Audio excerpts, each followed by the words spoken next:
আসসালামু আলাইকুম। চুলটা বড় হয়ে গেছে, কাটবো, কিন্তু আমার বাজেট হলো 50 টাকা।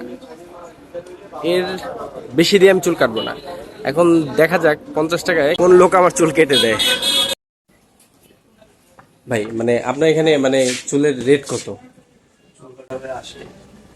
মানে আমার বাজেট হলো 50 টাকা।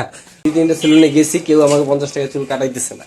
এখন মানে যদি আপনি যদি আর কি 50 টাকা চুল কাটাতেন আর কি, তাহলে কাটতাম আর কি। 50 টাকায় এই যে ভাইয়ের কাছে আসছি, উনি মূলত ই করে, তো উনি 50 টাকায় চুল কাটাবে না। দেখা যায় এখন সামনে কোথাও কোন কোন সেলুন পাই চুল কাটানোর জন্য। সাথে থাকুন। আসসালামু আলাইকুম।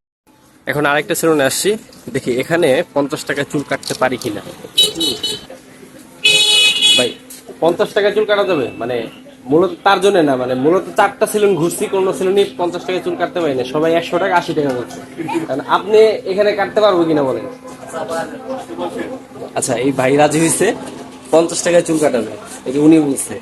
ভাই আপনারা কত করে কাটান বলেন তো, মানে আমার ভিডিও দেখে না, মানে টোটালি বলেন। ভিডিও দেখেন, আপনি বলছেন তার জন্য আর কি।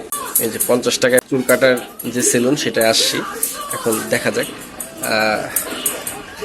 মূলত আমি এই ভিডিও করি না, আপনারা জানেন আমার মূলত ডেইরি ফার্ম নিয়ে আমার ভিডিও করা। 5-7টা সেলুন ঘোরার পরেও যেহেতু পাই না, তখন মনে হলো আচ্ছা দেখি কোন সেলুনে আমার এই চুলটা কেটে দেয়। তো সাথেই থাকো। আমার 50 টাকার চুল কাটাই দিছে যে ভাই, মূলত উনি আবার 50 টাকার চুল কাটাই দিছে।